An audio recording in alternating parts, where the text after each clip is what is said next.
राधे राधे। स्वागत है आपका रिदिका की दुनिया में। मैं हूँ खुशी, रिदिका की मम्मी। आज ही का ब्लॉग काफ़ी दिनों बाद आया है क्योंकि मेरी तबीयत काफ़ी नरम गरम चल रही थी, रिदिका की तबीयत भी काफ़ी नरम गरम चल रही थी। हाँ, आज एक अनाउंसमेंट मैं करूँगी। रिदिका का नाम चेंज कर दिया गया है। पंडित जी ने बोला है रिदिका ना रख के उसका नाम अनाया रखा जाए, तो हमने उसका नाम अनाया रख दिया है। बाकी हम लोग बिल्कुल स्वस्थ हैं। आशा करते हैं आप लोग भी स्वस्थ और मस्त होंगे। आज का जो ब्लॉग है वो आफ्टर ऑपरेशन, पहले तो मैं वो बताऊँगी कि ऑपरेशन थिएटर में क्या क्या हुआ। मुझे एनेस्थीसिया दिया गया था। मेरा सिजेरियन से हुआ है जो डिलीवरी हुई है, और ऑपरेशन के बीच में इस तरह से वो उन्होंने एनेस्थीसिया दिया था कि बातें करते रहे वो मुझसे जितना हो सके। क्या ब्रेन ट्यूमर के कारण उन्हें ये ध्यान रखना पड़ा एनेस्थीसिया देने के बाद कि कहीं मुझे बीच में झटके तो नहीं पड़ रहे हैं, कहीं मैं बेहोश तो नहीं हो रही हूँ, या मेरा शरीर का कोई ऐसा अंग तो नहीं है कि जो काम करना बंद कर दे रहा है, या मेरे दिमाग में कोई प्रॉब्लम तो नहीं हो रही है। तो मुझसे कंटिन्यू जिन डॉक्टर ने एनेस्थीसिया दिया था वो बात करते रहे।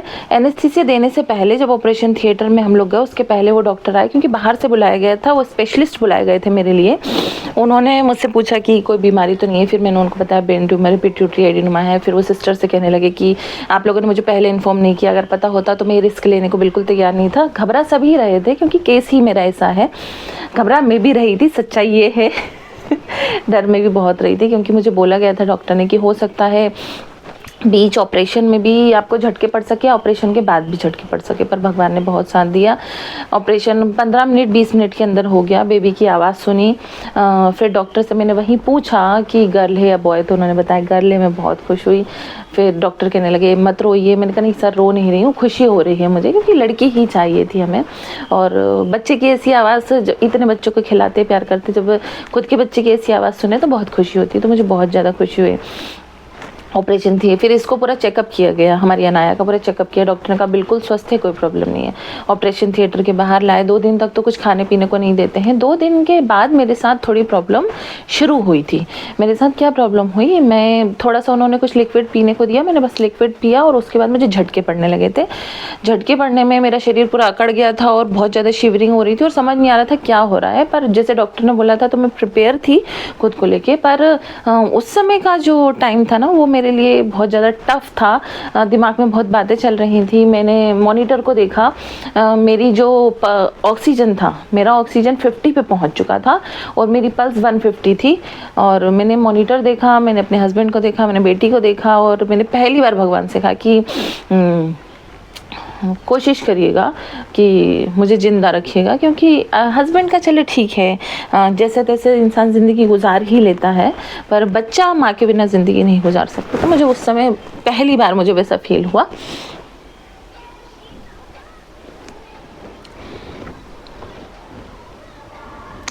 फिर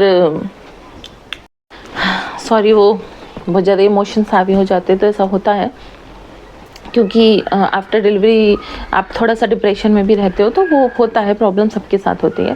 फिर मैं जब आंखें बंद करी तब मैंने श्री जी और ठाकुर जी से प्रार्थना करी। मैंने कहा कोशिश करिएगा कि मुझे ज़िंदा रखिएगा, आपसे एक ही चीज़ मांग रही हूँ, मुझे ज़िंदा रखिएगा। पहली बार मैंने ज़िंदगी की मांगी थी।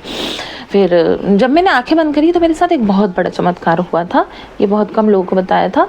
पहले मुझे बिल्कुल अंधेरा दिखा, जब आंखें बंद हुई उसके बाद मुझे चमकती हुई गोल्डन लाइट दिखी, जिसमें मुझे श्री कृष्ण की पूरी छवि, जो विराट रूप होता है, जो मुरली बजाते हुए होता है, वो वाली मुझे पूरी छवि दिखी। तब मेरे मन में समझ चुकी थी मैं कि अब मुझे कुछ नहीं होगा। और तब उस विराट रूप से मुझे सिर्फ एक ही आवाज़ आई थी कि माँ मैं हूँ। बस ये शब्द मुझे सुनाई दिया था, माँ मैं हूँ। उसके बाद मेरी आंखें खुल गई थी। बाकी सब लोग बहुत डरे हुए थे, डॉक्टर भी डरे हुए थे, हस्बैंड ने मेरा हाथ पकड़ा हुआ था, वो बहुत डरे हुए थे। जब मुझे होश आया तो फिर मैं थोड़ा सा मुस्कुराई। फिर मैंने इनको बोला, मैंने कहा क्या हुआ, मैं बेहोश हो गई थी। तो फिर सब लोगों की सांस में सांस आई। डॉक्टर बहुत ज़्यादा घबरा गए थे ऑक्सीजन सिचुएशन देख के। उन्हें लगा था कि अब हमारे हाथ से केस बाहर चला गया है, पर ठीक था, फिर भी नॉर्मल था। डॉक्टर ने नहीं बताया था, बाद में बताया कि 2 दिन तक मेरा ऑक्सीजन सैचुरेशन बार बार गिरता रहा। तो वो लोग बहुत ज़्यादा अलर्ट थे, मतलब उन्होंने पूरे हॉस्पिटल को अलर्ट पे करा हुआ था कि इनके पास हमेशा रहना ही है और देखते ही रहना है। वो हुआ। फिर उसके अगले दिन मुझे क्या हुआ, जैसे प्रेगनेंसी के बीच में एक बार हुआ था और जब मुझे झटके पड़ते थे ब्रेन ट्यूमर के तब होता था, अचानक से आंखों के सामने अंधेरी छाती थी, पहले रेड रेड होता है, फिर अंधेरी छाती, फिर आसपास का सुनाई देना बंद होता है, फिर एकदम से शरीर से पसीना आता है, वोमिट होती है और चक्कर खा के मैं गिर जाती हूँ। वैसा मेरे को होने लगा जब मैं पहली बार वॉशरूम के लिए गई। वहाँ से मैं लौट रही थी तो मैंने सिस्टर को बोला, सिस्टर हल्के से चक्कर आ रहा है, मैं यहीं बैठ जाती हूँ। सिस्टर ने कहा नहीं, आप बेड पे चलो, मैं संभाल नहीं पाऊंगी आपको, मॉर्निंग का टाइम था, स्टाफ इतना ज़्यादा था नहीं। मैं बेड पे आई, मैं बैठी और बस उसके बाद मेरी आंखें बंद हो गई और मेरी जब आंखें खुली मैं ज़मीन पे पड़ी हुई थी, मैं गिर चुकी थी। डॉक्टर को फिर से डर लगा कि ये एक बार शिवरिंग में भी टाँके खुलने का डर रहता है, उसमें बच गए, टाँके नहीं खुले, दूसरी बार में ऐसी कोई दिक्कत ना हो। फिर मैडम को फ़ोन किया गया, मैडम आई, मैडम ने टाँके वाके चेक किए, सिस्टर ने चेक किए, सब कुछ था, नॉर्मल था। फिर मेरा ब्लड काउंट चेक हुआ और मेरा WBC जो था वो 25,000 था, मतलब ब्लड में इन्फेक्शन आ चुका था और बॉडी स्वेल कर रही थी मेरी। फिर उन्होंने ब्लड देखा तो मेरा ब्लड 7 के लगभग यूनिट के लगभग पहुंच चुका था, ब्लड भी बहुत कम था। फिर उन्होंने एंटीबायोटिक देना शुरू करी। अब स्वेलिंग के कारण, वैसे ही ब्रेन ट्यूमर के कारण मेरा जब इलाज चला है तो मेरी जो वेन्स होती हैं वो टूट चुकी हैं पूरी तरह से। मेरी वेन्स मिलना बहुत मुश्किल होता है, तो हाथों में नहीं मिल रही थी, फिर पैर में मुश्किल से जैसे तैसे लगाई, एक पैर सूज चुका था मेरा लग के। तो फिर डॉक्टर कहने लगे आखिरी रास्ता हमारे पास गर्दन में लगाने का है। मैंने भगवान से प्रार्थना करी, मैंने कहा इतना कष्ट मत दो, गर्दन का तो मैं सहन नहीं कर पाऊंगी, हाथ पैर ठीक है। फिर भी उन्होंने एक पैर छोड़ दिया था, जिससे एक पैर से मैं चल फिर सकूँ, थोड़ा सा मूव कर सकूँ, क्योंकि बिल्कुल बैठ ही नहीं सकते ना, प्रॉब्लम होती है। वैसे वो मुझे वॉशरूम ले जाने के लिए, कहीं भी ले जाने के लिए व्हील चेयर यूज़ कर रहे थे। फिर क्या हुआ कि मुझे जब ब्लड चढ़ाया गया, ब्लड चढ़ाने के बाद बहुत मुश्किल से यहाँ वेन्स मिली थी, ब्लड चढ़ाया उन्होंने। ब्लड चढ़ाने के बाद मुझे फीवर बहुत तेज आने लगा। वो होता है फॉरेन पार्टिकल होता है, जब आपके ब्लड में जाता है फीवर आता है। मुझे फीवर 2-3 दिनों तक आता रहा। उन्होंने कहा था हो सकता है डिस्चार्ज के बाद भी फीवर आए, तो वो भी हुआ था। वो मुझे फीवर आता रहा, उन्होंने वहाँ दवाई दी। वैसे लोगों की 4 दिन में छुट्टी हो जाती है, मेरी 7 दिन में छुट्टी करी थी। जब उनको ये फील हो चुका था कि हाँ मेरा जो इन्फेक्शन है वो पूरी तरह से ख़त्म हो चुका है, कोई ऐसी प्रॉब्लम नहीं हो रही है, तब शाम में उनको बिल्कुल सिक्योर लगा। तब भी उन्होंने बोला था कि ऐसा कुछ भी आप तुरंत फ़ोन करना, एम्बुलेंस लेके हम तुरंत पहुँचेंगे, पहले स्टाफ आएगा वहीं आपकी केयर करेंगे, फिर आपको हॉस्पिटल लेके आएंगे। सपोर्ट सबने बहुत ज़्यादा किया, हेल्प सबने बहुत ज़्यादा की है। मैं हॉस्पिटल वालों को बहुत बहुत बहुत धन्यवाद करती हूँ। अजीत सर को बहुत धन्यवाद करती हूँ, वर्षा मैम को बहुत धन्यवाद करती हूँ, जितनी सिस्टर हैं, सुनील भैया हैं, उन्होंने भी हमेशा मेरे एक फ़ोन पे एक मैसेज पे रिसीव किया है। मैडम से जो भी पूछना होता था मैं सुनील भैया को मैसेज करती थी, वो तुरंत ही मैडम को पूछ के और मुझे बताते थे।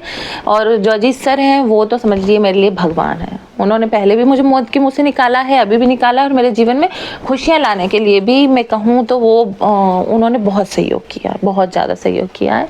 ये मेरे देखिए ये हेयर फॉल हो रहा है, बहुत ज़्यादा हो रहा है, एक तो ब्रेन ट्यूमर, ऊपर आफ्टर प्रेगनेंसी। हाँ, और ये मेरा एक्सपीरियंस उस बीच में था। गोली दवाइयाँ मेरी काफ़ी चली उस बीच में। और उसके बाद मैंने जो देखा ना, मैं आफ्टर प्रेगनेंसी इमोशनली बहुत वीक हो गई, बहुत ज़्यादा वीक हो गई। एक तो हार्मोन्स की वो होता है, मैडम ने कहा था कि ऐसा होता है, इंसान के हार्मोन्स बहुत फ्लक्चुएट होते हैं तो उसको तकलीफ़ होती है, तो मुझे उस चीज़ की हुई। पर मैं इसीलिए बहुत ज़्यादा वीक हो गई क्योंकि मैंने मायके में सबका बहुत किया था, ससुराल में सबका बहुत ध्यान दिया था, पर जब मुझे ज़रूरत थी तो मेरे मायके से तो किसी का मैसेज कॉल कुछ नहीं आया। 1 साल पहले तक उन लोगों का बराबर कंटिन्यू मेरे को कॉल मैसेज रहा, क्योंकि उनको तब मेरी ज़रूरत थी। हाँ, आज के समय में ऐसा होता है, ये कलयुग है, लोग सिर्फ रुपये वालों का साथ देते हैं। अगर बेटी भी थोड़ी सी कमज़ोर है तो लोग उनका साथ नहीं देते हैं कि भाई आप तो गरीब हो, अमीर नहीं हो, और हम नहीं कर सकते, हम रुपए नहीं लगा सकते, ऐसे बहुत सारी चीज़ें होती हैं। जबकि मैंने रुपयों की किसी से मदद नहीं मांगी थी। ठाकुर जी श्री जी की बहुत कृपा है हम लोगों के ऊपर, सारा इंतज़ाम कर दिया था। अजीत सर ने तो ये कहा था कि हॉस्पिटल का बिल भी पेमेंट मत करना, वो हम ही करेंगे। वो बहुत हेल्प करते हैं, पर ऐसा नहीं है। वो तो मैंने कर दिया था, बाद में किया, काफ़ी बाद में किया, 2-3 महीने रुक के, पर धीरे धीरे मैंने वो पेमेंट भी कर दिया था।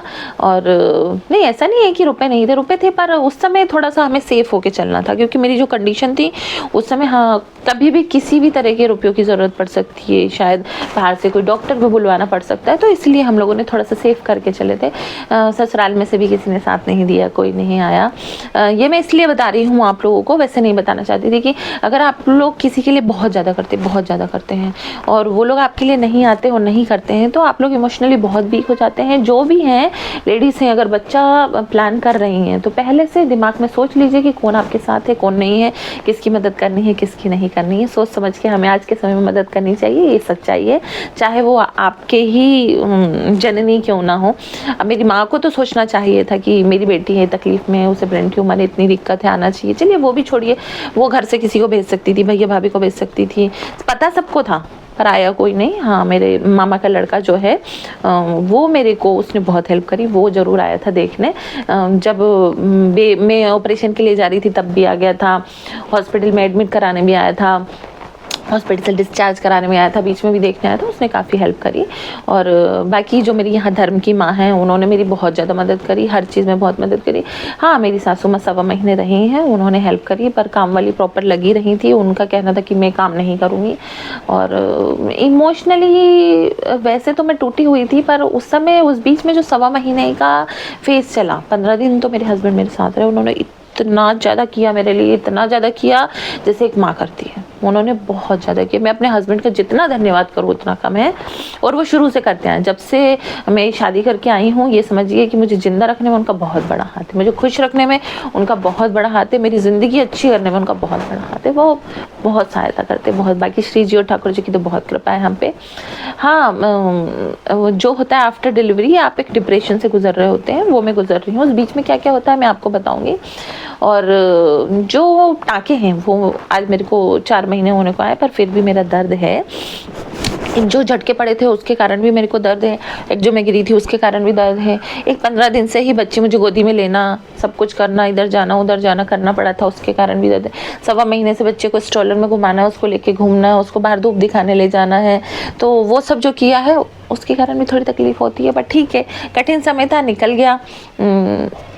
अब तो काफ़ी संभल चुकी हूँ, अच्छा समय आ चुका है।